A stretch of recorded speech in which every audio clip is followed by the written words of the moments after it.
وَمَن يَتَّقِ اللَّهَ يَجْعَل لَّهُ مَخْرَجًا، جو شخص اللہ کا تقوی اختیار کرے گا اللہ اس کے لیے راستہ پیدا کر دے گا، جہاں بالکل نظر نہیں آئے گا کہ کوئی راستہ، اللہ راستہ پیدا کر دے گا۔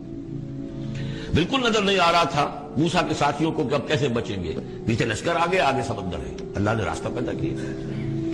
خود حضرت ابو بکر کا جو حال ہو گیا تھا کہ حضور اگر انہوں نے ذرا بھی دیکھ لیا، نیچے اپنے قدموں کی طرف بھی نگاہ ڈالی تو ہم نظر آ جائیں گے، آپ نے فرمایا لا تحزن ان اللہ معنا، راستہ نکالتا اللہ۔ پھر حضور گئے طائف، لیکن وہاں سے خالی ہاتھ آئے، مدینے میں اللہ نے خود ہی کھڑکی کھول دی، 6 آدمی ایمان لے آئے، آپ گئے ہی نہیں اور وہاں انقلاب بھی آ گیا۔ عظیم، اس اعتبار سے اللہ مخرج پیدا کرتا ہے۔ تم صحیح طریقے پر چلتے رہو، تقوی اختیار کرو، صحیح راستے پر جد و جہد کرو، یہ کام اللہ پر چھوڑو۔ کب اسے منظور ہے اس کا کامیاب ہونا؟ جب ہوگا وہ راستہ ایسا کھول دے گا کہ تمہیں گمان بھی نہیں ہوگا۔ وَيَرْزُقْهُ مِنْ حَيْثُ لَا يَحْتَسِبُ۔ ویڈیو شروع کرنے سے پہلے ایک گزارش ہے، اگر آپ ہمارے چینل پر نئے ہیں تو سبسکرائب ضرور کریں اور ڈاکٹر اسرار احمد رحمت اللہ علیہ کے لیے سورہ فاتحہ پڑھ کر کامنٹ میں آمین لکھنا نہ بھولیں۔ شکریہ۔ اور اسے رزق دے گا وہاں سے جہاں سے اسے گمان بھی نہیں ہوگا۔ اقامت دین کی جد و جہد ہو، غلبہ دین کی جد و جہد ہو، اپنے آپ کو ان صلاتی و نسکی و محیایا و مماتی اس کا فیصلہ کرنا ہو تو سب سے بڑی رکاوٹ آتی، کھائیں گے کیا؟ تو اللہ تو کہتا ہے راضی میں ہوں، ہے ایمان اور یقین اس پر، کر کے دیکھو تو صحیح، اس پر اعتماد تو کرو۔ لیکن یہ کہ اس پر اعتماد کرنا، توکل، بڑی مشکل بات ہے۔ وہ تو جتنا ایمان ہوگا اتنا ہی اعتماد ہوگا، اور گہرا ایمان ہوگا گہرا اعتماد ہوگا۔ وَمَن يَتَّقِ اللَّهَ يَجْعَل لَّهُ مَخْرَجًا وَيَرْزُقْهُ مِنْ حَيْثُ لَا يَحْتَسِبُ وَمَن يَتَوَكَّلْ عَلَى اللَّهِ فَهُوَ حَسْبُهُ۔ یہ تو ابھی تقویٰ والے کی بات ہے کہ وہ وہاں سے رزق دے گا جہاں سے اسے ملے گا بھی نہیں، اور جس نے اللہ پر توکل کر لیا تو وہ اس کے لیے بہت کافی ہو جائے گا۔ توکل کر کے تو دیکھو، حسبہ، وہ اس کے لیے کافی ہے۔ یہاں تک فرمایا ہے حدیث میں من کان فی حاجت اخیہ کان اللہ فی حاجتہ، اگر کوئی مسلمان اپنے کسی بھائی کی ضرورت پوری کرنے میں لگ رہا ہے، اپنا وقت صرف کر رہا ہے، اللہ اس کی ضرورت پوری کرنی شروع کر دیتا ہے۔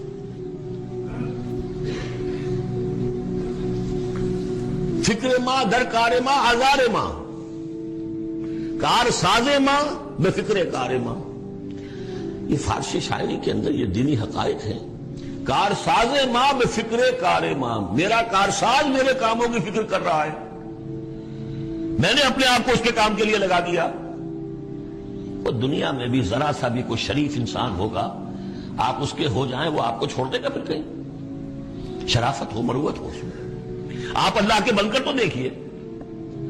پھر وہ کارساز ہے، کارساز ماں بے فکر کار ماں، فکر ماں در کار ماں آزار ماں، جب میں اپنے معاملات کی فکر خود کرتا ہوں، کوئی نہ کوئی ٹھوکر کھاتا ہوں، کوئی نہ کوئی غلطی کرتا ہوں، آزار اپنے سر کے اوپر پیدا کر لیتا ہوں۔ اپنے آپ کو حوالے کرو، اس کا نام ہے تفویض الامر الی اللہ، افوض امری الی اللہ ان اللہ بصیر بالعباد۔ ان اللہ بالغ امرہ، اللہ تعالیٰ تو اپنا معاملہ تو پورا کر کے ہی رہتا ہے، وہ تو دین کو غالب کرنا ہے، کرنا ہی ہے۔ کون اس کے اندر نفع کما گیا، کون محروم رہ گیا، یہ ان کی قسمت ہے۔ ابو بکر اور عمر اور عثمان اور علی اور عبد الرحمن ابن عوف یہ اپنی بازی جیت گئے، ابو جہل ابو لہب محروم رہ گئے، یہ تو اب ان کا معاملہ ہے۔ اللہ تو اپنی بات پوری کرا دے گا، اور اس دنیا کے ختم ہونے سے پہلے پہلے پورے کل ارضی پر اللہ کا دین غالب ہوگا، یہ ہونا ہے۔ دیکھنا یہ ہے کہ تم اس بہتی گنگا میں کو ہاتھ دھونے کو تیار ہو یا نہیں، یا تم محرومین کی فہرست میں اپنے آپ کو لانا چاہتے ہو۔ بس اپنا تن من دھن لگا دو، اس کے اندر تمہاری ہڈیوں کا چورا ہو کر بھی اس نئی تعمیر کی بنیادوں میں اگر لگ جائے تو بہت بڑی کامیابی ہے۔ قد جعل اللہ لکل شیء قدرا، بہت عمدہ مقام ہے، اللہ نے ہر چیز کے لیے ایک اندازہ مقرر کیا ہوا ہے، کب اللہ کی مدد آئے گی یہ بھی اس نے طے کیا ہوتا ہے۔ You have to qualify۔ ایک گزارش ہے، اگر آپ ہمارے چینل پر نئے ہیں تو سبسکرائب ضرور کریں اور ڈاکٹر اسرار احمد رحمت اللہ علیہ کے لیے سورہ فاتحہ پڑھ کر کامنٹ میں آمین لکھنا نہ بھولیں۔ شکریہ۔ پری کوالیفیکیشن کنڈیشنز ہیں، تب مدد آئے گی، یوں نہیں آتی مدد۔ اپنا سب کچھ لگا دو، پھر کہو کہ اللہ میری 15 برس کی کمائی کل میدان میں نے ڈالی ہوئی ہے، 15 برس کی کمائی ہے. دن کی اور رات کی کوششیں ہیں میری, صبح اور شام کی کوششیں ہیں میری, 15 برس وہ میدان میں نے لا کے ڈال دی ہے. تب پکارو اللہ کو. اپنا مال بچا کے رکھنا ہے, اپنی مستقبل کو بھی بچانا ہے, اپنی اولاد کو بھی بچانا ہے, اور اللہ کا دین غالب ہو جائے, کہیں نام لکھا کے کسی جماعت میں شامل ہو کر بڑا تیر مار دیا, گویا کہ اللہ تعالیٰ تو جانتا ہی نہیں. کتنی کنٹریبیوشن ہے, کتنا اثار ہے, کتنی قربانی ہے, کتنا وقت ہے, کتنی محنت ہے, اللہ جانتا ہے. باقی اس نے ہر چیز کا ایک اندازہ مقرر کیا ہوا ہے. اصل معجزہ کسے کہتے ہیں؟ جسے کوئی نبی چیلنج کے ساتھ پیش کرتا ہے کہ یہ ہے میری رسالت کا ثبوت, آؤ مقابلہ کر لو. حضرت موسیٰ علیہ السلام کے جو اصل معجزے تھے وہ 2 تھے. ایک عصا جس کا کہ مقابلہ کیا, آپ کو معلوم ہے کہ فرعون نے تمام جو جادوگر تھے پورے مملکت کے انہیں جمع کیا اور مقابلہ کیا. تو جس چیز کو کہ پیش کیا جائے چیلنج کے ساتھ کہ آؤ تو مقابلہ کر لو, وہ اصل معجزہ ہوتا ہے اس نبی اور رسول کا. تو حضور صلی اللہ علیہ وسلم کا اصل معجزہ, یعنی معجزات, آپ یہ موالتے میں مبتلا نہ ہو, میں بقیہ معجزات کی نفی نہیں کر رہا, یہ واقعات اپنی جگہ حق ہیں کہ حضور کو پتھر سلام کرتے تھے. حضور صلی اللہ علیہ وسلم جس کھجور کے تنے کے ساتھ ٹیک لگا کر خطبہ دیا کرتے تھے, جبکہ ابھی مسجد نبی میں ممبر نہیں بنا تھا. جب تعداد زیادہ ہو گئی مسلمانوں کی اور ضرورت محسوس ہوئی کہ ذرا بلند مقام پر کھڑے ہو کر آپ خطبہ ارشاد فرمائیں, تو پھر وہ ممبر بنا کر رکھا گیا. پہلے مرتبہ جب آپ ممبر پر چڑھ رہے تھے خطبہ دینے کے لیے, تو اس کھجور کے سوکھے تنے میں سے ایسی آواز آئی جیسے کوئی بچہ بلک بلک کر رو رہا ہو کہ وہ سعادت جو مجھے حاصل رہی تھی آج تک میں محروم ہو گیا. تو یہ انبیاء کا مقام ہے. مولانا روم نے اسی لیے کہا ہے کہ فلسفی کو منکر حنانہ است, از حواس انبیاء بیگانہ است. فلسفی اور عقلیت پرست انسان وہ تو حنانہ کا انکار کر دے گا, کیسے ممکن ہے سوکھا تنا اور اس کے اندر سے بچے کی طرح بلکنے کی آواز آئے. لیکن یہ اس لیے کہ وہ انبیاء کے خصوصی احوال جو ہے ان کو جانتا نہیں. اس قسم کے خرق عادت واقعات حضور کی زندگی میں بھی بے شمار ہوئے, لیکن حضور کا وہ معجزہ جس میں تحدی کے ساتھ چیلنج کے انداز میں کہا گیا کہ آؤ مقابلہ کرو, وہ صرف اور صرف قرآن ہے.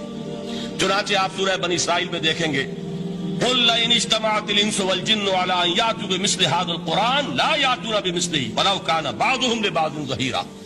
اے نبی چیلنج کر دیجئے, اگر تمام انسان اور تمام جن مل کر یہ چاہیں کہ اس قرآن جیسی کوئی تصنیف کر دیں, تو چاہے وہ ایک دوسرے کا کتنی بھی اس میں مدد کریں اور تعاون کریں, وہ ہرگز قرآن جیسی کتاب تصنیف نہیں کر سکتے. اس سے آگے بڑھ کر یہ بات کہی گئی, اچھا پورا قرآن نہیں لا سکتے, اس قرآن کی طرح کی 10 صورتیں ہی تصنیف کر لو. جب اس کا بھی جواب نہیں دیا گیا تو جسے کہتے ہیں برسبیل تنزل, اور پنجابی میں کہتا ہے کہ برے کو گھر تک پہنچانا, وہ برے کو گھر تک پہنچانے کے لیے فرمایا ایک صورت ہی بنا لاؤ.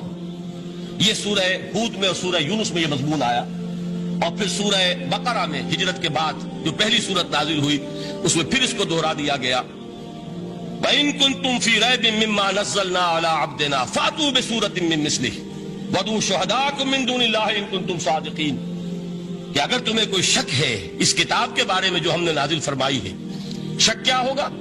شک اسی بات میں ہوگا کہ شاید یہ محمد کا اپنا کلام ہے صلی اللہ علیہ وسلم, یا کوئی اور انسان ہے جو انہیں سکھا پڑھا رہا ہے. اگر تمہیں اس نوعیت کا کوئی شک ہے تو اس جیسی ایک سورت بنا لاؤ. فاتو بسورۃ من مثلہ, اور نوٹ کیجئے گا سورۃ العصر بھی سورت ہے, سورۃ الکوثر بھی سورت ہے.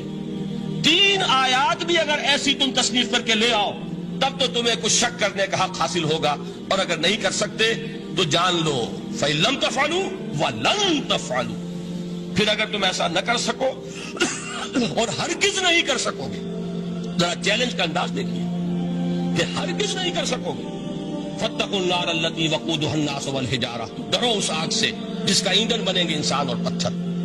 اب اس بات کو سمجھیے کہ تاریخی حقیقت ہے یہ, جس کا کوئی کافر انکار نہیں کر سکتا, کہ وہ کوئی شخص اس چیلنج کو قبول کرنے کی جرات نہیں کر سکا.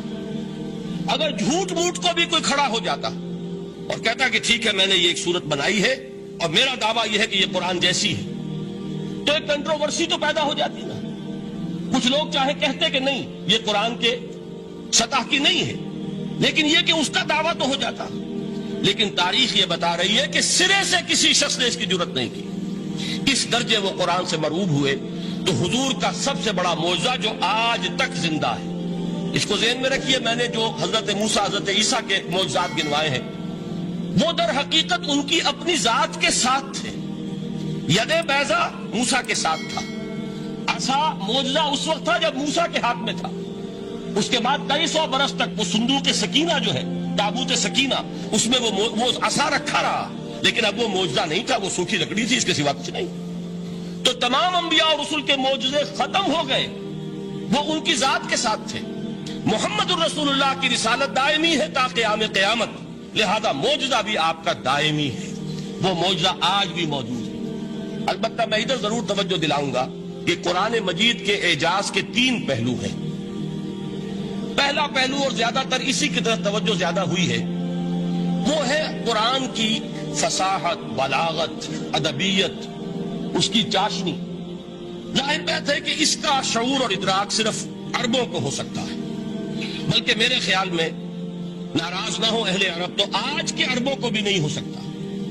یہ اسی دور کے عرب، ان کی اپنی جو اس وقت کی زبان تھی، اس زبان میں فصحاء، بلغاء، شعراء، خطباء، ان کو اتنا ذوق تھا کہ وہ باقی پوری دنیا کو کہتے تھے یہ گونگے ہیں، بولنا ہمیں آتا ہے، خطیب ہم ہیں، شاعر ہم ہیں، خطبہ ہم دے سکتے ہیں، شعر ہم کہہ سکتے ہیں، باقی سب تو عجمی ہیں، گونگے ہیں، ان کے اندر نہ فصاحت ہے، نہ بلاغت ہے، نہ ان کے کلام میں چاشنی ہے، نہ اس کے اندر کوئی شکو ہے۔ یہ دعویٰ جنہیں تھا، جب ان کے منہ بند ہو گئے قرآن کو سننے کے بعد کہ اس کلام کا کوئی مقابلہ ممکن نہیں ہے، جو ان کے سبع معلقہ کے شعراء میں سے آخری شاعر وہ ایمان لے آئے، اس کے بعد جب ان سے کہا گیا کہ اب آپ شعر نہیں کہتے، حضرت عمر نے ایک مرتبہ ان سے سوال کیا کیا بات ہے، اب آپ نے شعر کہنے چھوڑ دیے؟ تو ان کا جواب یہ تھا، اب بعد القرآن، کیا اب قرآن کے بعد بھی اس کا امکان ہے کہ کوئی شخص اپنی فصاحت اور بلاغت کا کوئی اظہار کرنا چاہے؟ یہ تو فصاحت اور بلاغت کی ایک معراج ہے کہ جس تک کہ اب کسی انسان کی رسائی ممکن نہیں۔ تو فصاحت اور بلاغت جو ہے قرآن کی اور اس کی ادبیت، در حقیقت اس کا ادراک تو ہو سکتا ہے صرف اہل زبان کو۔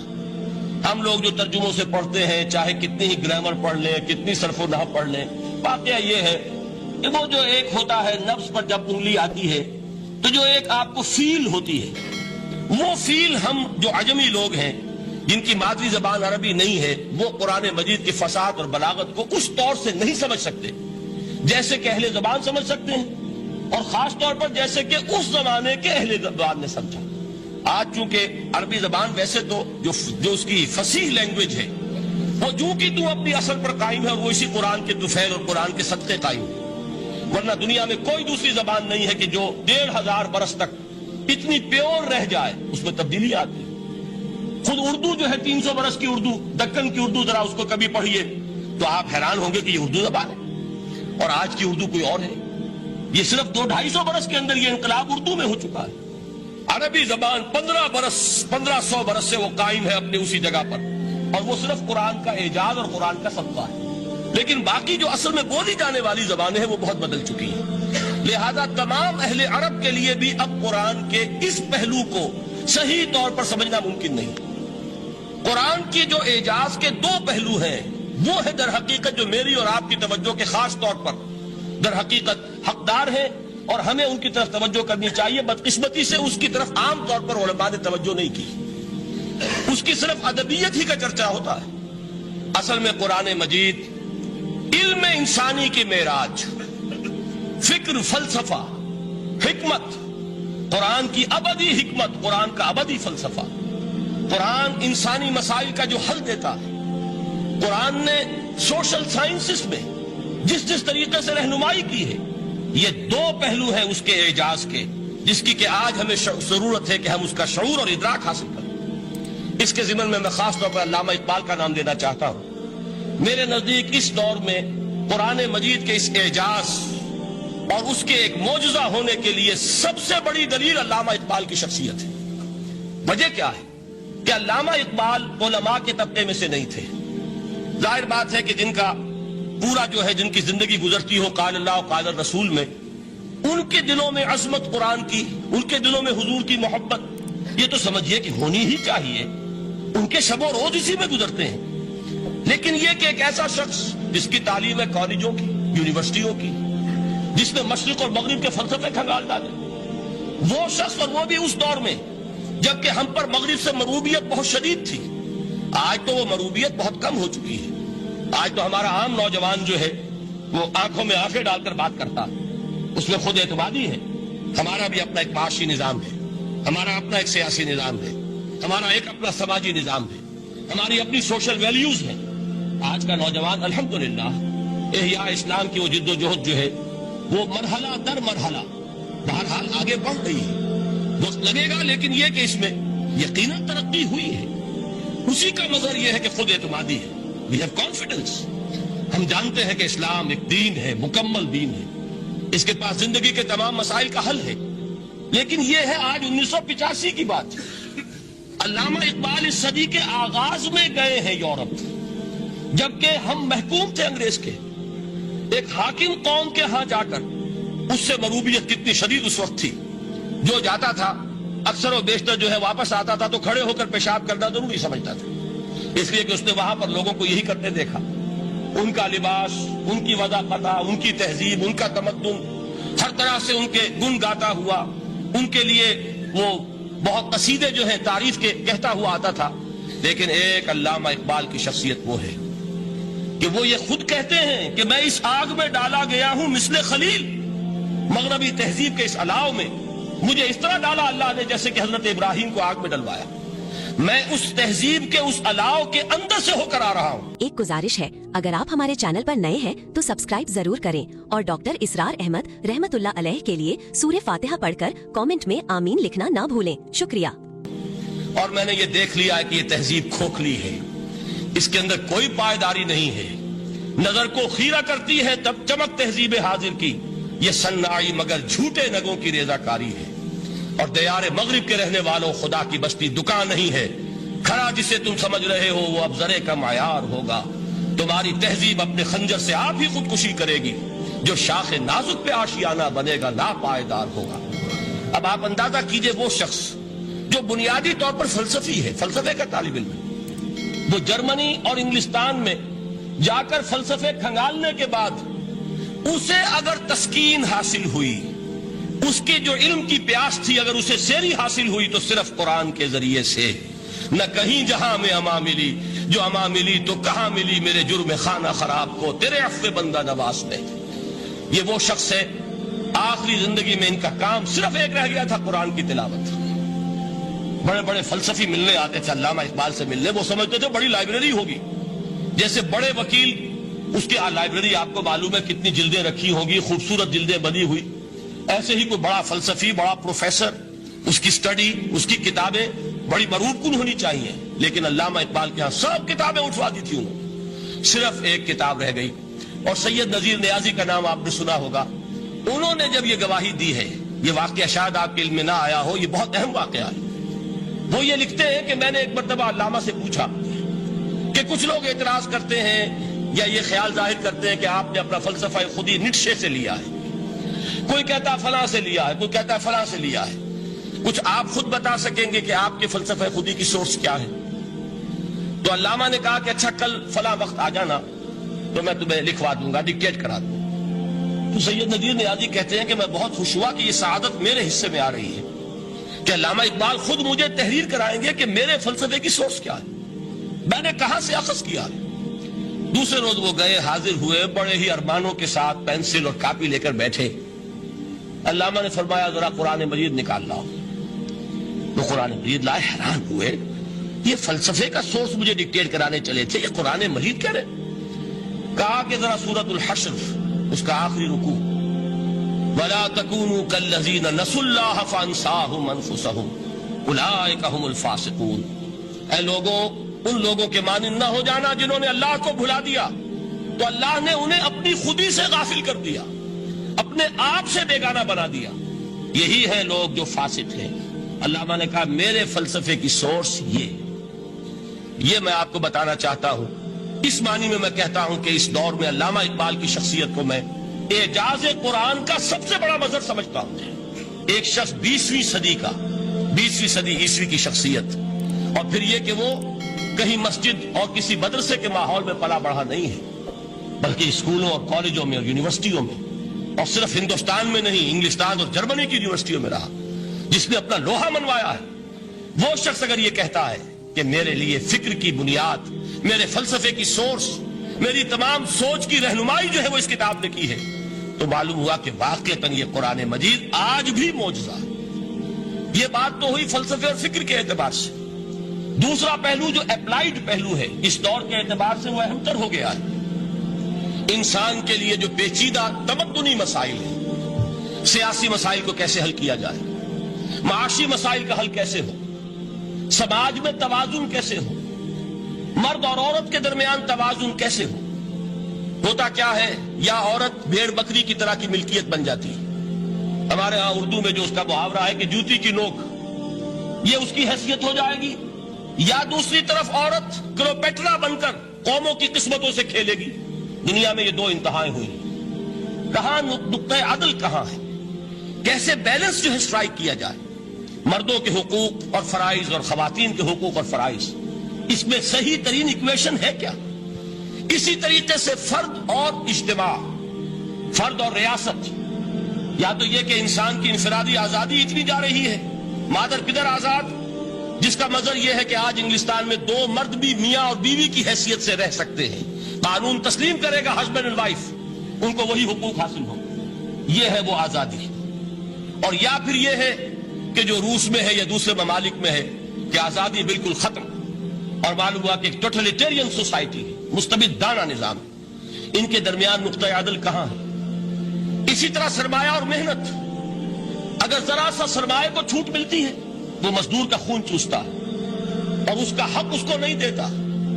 اقبال نے بہت خوبصورت انداز میں کہا ہے کہ خواجہ از خون رگے مزدور سازد لال ناب، از جفائے دہ خدایاں کشت دہ کا نا خراب. انقلاب انقلاب انقلاب. ایک طرف سرمایہ دار ہے جو مزدور کی رگوں میں سے خون نچوڑ کر سرخ شراب کا پیمانہ لے کر بیٹھا ہوا ہے، وہ در حقیقت مزدور کا خون ہے جو پی رہا ہے. ایک طرف وہ زمیندار اور جاگیردار ہے جو کاشتکار کا خون جو ہے چوس رہا ہے. تو یہ یا تو یہ انتہا ہے، اور یا یہ ہے کہ اگر ذرا آپ مزدور کو یا اس کارکن کو تھوڑا تحفظ دیجئے تو وہ کام نہیں کرتا. ہمارے ہاں پچھلے دور میں یہی ہوا تھا. میں یہ بربلا کہتا ہوں، آج بھی آپ کے سامنے کہہ رہا ہوں کہ بھٹو نے واقعہ یہ ہے بہت بڑا کارنامہ سر انجام دیا تھا. اس نے مزدور کو ایک سیلف ریسپیکٹ دی تھی، کاشتکار کو اپنی عزت کا احساس دیا تھا کہ میں بھی انسان، میرے بھی حقوق ہیں. لیکن نتیجہ اس کا نیگیٹو نکلا. مزدور نے کام کرنا چھوڑ دیا، معیشت کی گاڑی ختم ہو گئی. وہ چیز کے جو متوازن ہو، جس میں مزدور کو اس کا حق مل رہا ہو اور پسینہ خشک ہونے سے پہلے اس کی جائز مزدوری اس کو مل گئی ہو، جس میں کہ انسان کسی سرمایہ دار کی رعیت بن کر نہ رہ جائے. دوسری طرف یہ کہ سرمایہ کے لیے بھی جو اس کا صحیح ہے کہ اس کو انسینٹیو ملے، وہ میدان میں آئے، اس کے اندر رسک لینے کے جو ہے وہ صلاحیت پیدا ہو. ان دونوں چیزوں کو کیسے متوازن کیا جائے؟ واقعہ یہ ہے کہ یہ ہے وہ پیچیدہ مسائل جن کا حل قرآن میں ہے.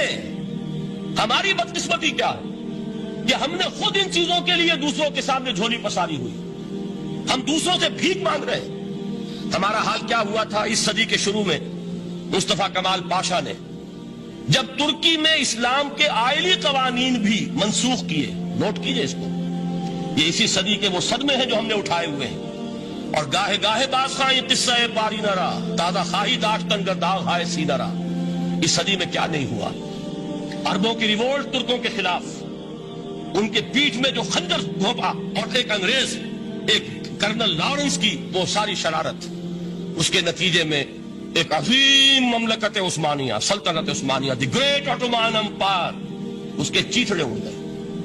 اور اس کے بعد وعدے کیے تھے عربوں سے کہ ہم تمہیں حکومت دیں گے. ہوا کیا کہ ان کے چھوٹے چھوٹے ٹکڑے کیے اور تقسیم کر لیے.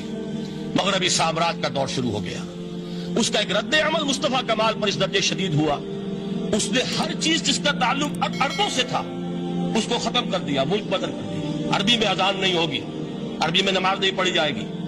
اور اسی کے ضمن میں یہاں تک گیا کہ فیملی لاز بھی، رومن لاز جو ہے وہ نافذ کیے. تو یورپ کے اخبارات نے اس وقت یہ طنز کیا تھا مسلمانوں پر، یہ مسلمان عجیب قوم ہے، کہتے یہ ہے کہ ہمارے پاس دنیا کا بہترین ضابطہ ہے، بہترین قانون ہے، ہمارے قانون سے بہتر کسی کا قانون نہیں، اور حال یہ ہے کہ فیملی لاز کے لیے بھی یہ ہم سے بھیک مانگ رہے ہیں، ہم سے وہ قوانین لے کر اپنے ہاں نافذ کر رہے ہیں۔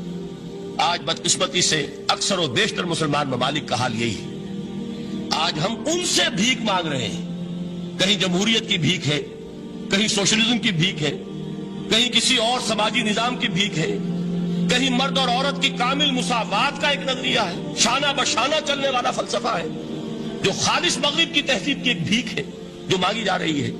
کاش کہ آج قرآن کے اس اصل اعجاز کی طرف، جو اس کا اصل معجزہ اس دور کے لیے، میں نے عرض کیا کہ اعجاز قرآنی کا وہ معجزہ کہ وہ فصاحت اور بلاغت کی معراج ہے، وہ یا تو اپریشیٹ کر سکتے اہل عرب، اور اہل عرب میں سے بھی حقیقت میں وہ جو قدیم جاہلی شاعری کے جاننے والے ہیں جو بہت کم رہ گئے اب، وہ جان سکتے ہیں کہ جب قرآن نازل ہوا تو کیوں زبانیں گنگ ہو گئی تھی، کیوں کوئی ایک شخص جھوٹ موٹ کو بھی مدعی بن کر نہیں آ سکا کہ یہ میں نے قرآن کی جیسی ایک کتاب یا قرآن جیسی ایک سورت یا قرآن کی طرح کے چند جملے میں نے موضوع کر دیے ہیں۔ لیکن دوسرا پہلو ہے فکر اور فلسفہ، اس کے اعتبار سے جس کا سب سے بڑا ثبوت اس دور میں علامہ اقبال، اور تیسرا پہلو ہے Islamic social sciences, political science, economics, sociology, اس میں جو کچھ قرآن نے دیا ہے، جو آج بھی انسان کی رہنمائی کے لیے بہترین نظام ہے، اس نظام کو ہم سمجھے، اسے دنیا کے سامنے پیش کریں، تب در حقیقت قرآن مجید کا اعجاز سامنے آئے۔